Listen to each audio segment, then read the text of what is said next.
Praise God. Amen. All right.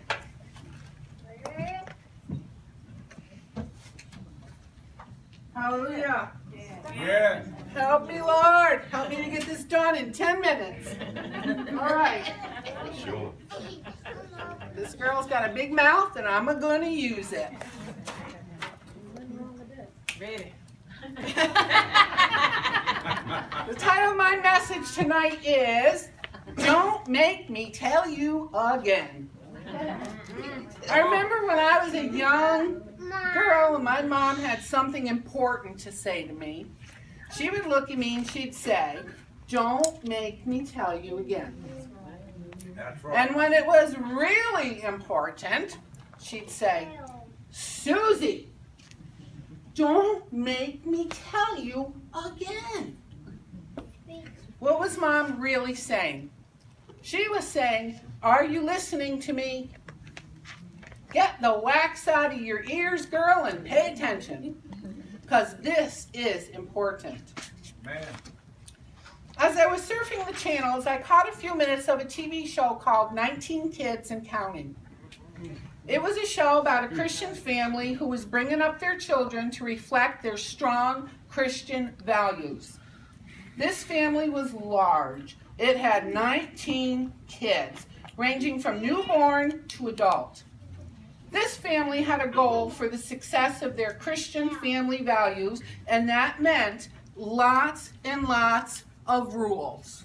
Amen. Lots and lots of do's and don'ts. Amen. Much like the bigger family of believers, each one in the Duggar family contributed to the success of this family called Duggar. They needed to work together, each one helping in the capacity that they were able. Therefore, based on what their parents perceived their individual strengths and weaknesses were, they were each given their own task to do to make this family run smooth.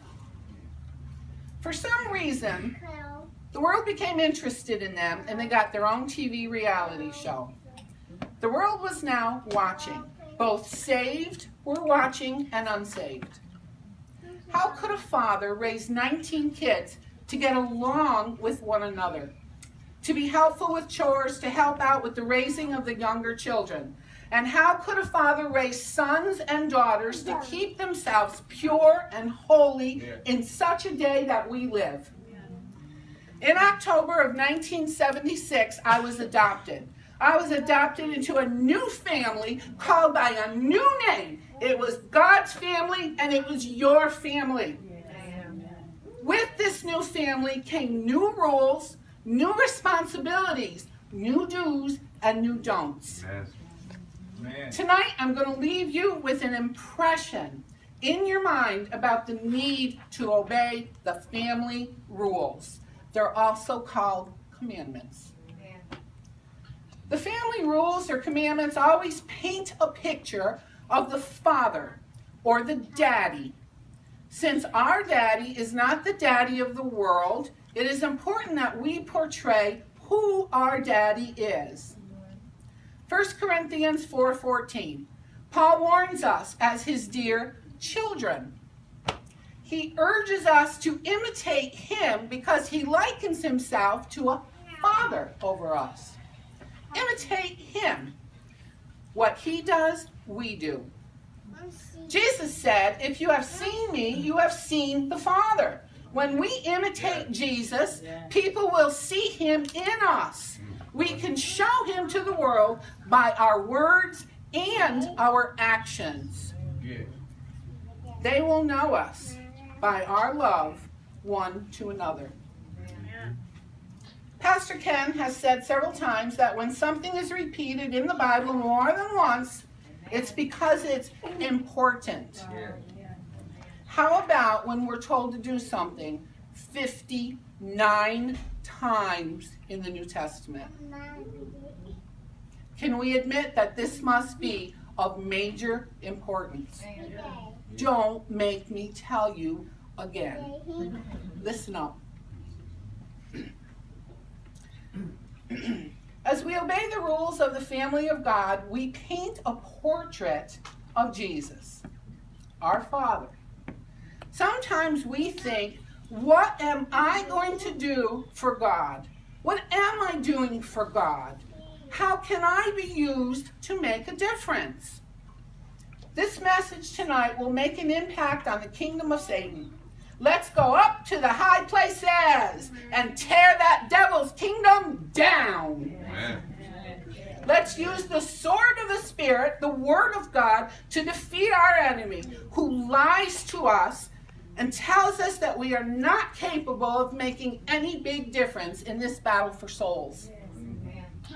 The people or the souls that are within our reach or our circle are our neighbors, our co-workers, our Facebook friends, our unsaved family members. When they see Jesus, our daddy, they will know that there's something different about us. That our daddy is not like their daddy. Amen. Loving one another, those in our family, is the way that the world, in a way that the world is incapable of doing, will be our biggest weapon against Satan's lies. Jesus said, if we love him, we will keep his commandments. Yeah. Amen. By keeping the commandments of Jesus, the rules of our family, we paint a picture, a portrait of Jesus, our daddy. When we go to work and we act the way we're supposed to act and they hear the way we talk about one another, we're painting a portrait of our daddy. That's right. Here we are, 59 times in the New Testament. Instruct one another. Forgive one another. Admonish one another. And you know what that means? It means to warn, to reprimand, to advise earnestly, to scold one another. Who thought? Carry one another's burdens. Confess sins. Accept one another as Jesus has accepted us. Be kind and compassionate to one another. The world is watching us. That's right.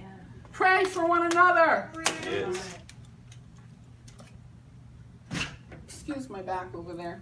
I can see it. Encourage one another daily. Yes, amen. Be at peace with one another. Yes. Live in harmony with one another. Serve one another. Right. Teach one another. Yes. Tired of hearing me say it yet? Love one another 15 times in the New Testament. This is not a warm, fuzzy feeling. This is an action verb. Amen. This is, all of these are how we show love to one another. Right. It says greet one another with a holy kiss 4 times in the New Testament. Build up one another. Submit to one another. Wash one another's feet. That's a sign. That's humility, let me tell you. Boy, oh boy. Speak to one another in psalms and hymns and spiritual songs. Offer hospitality without grumbling to one another.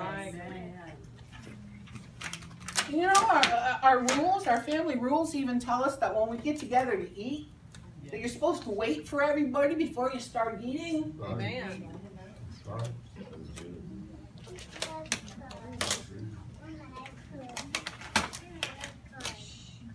Carry one another's burdens and bear with one another.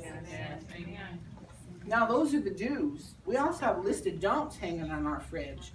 Don't lie to one another. Don't grumble, slander, bite, and devour one another.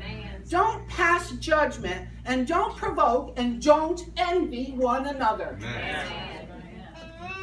When we do these things, this is what our co-workers see. This is our daddy. This is my Jesus.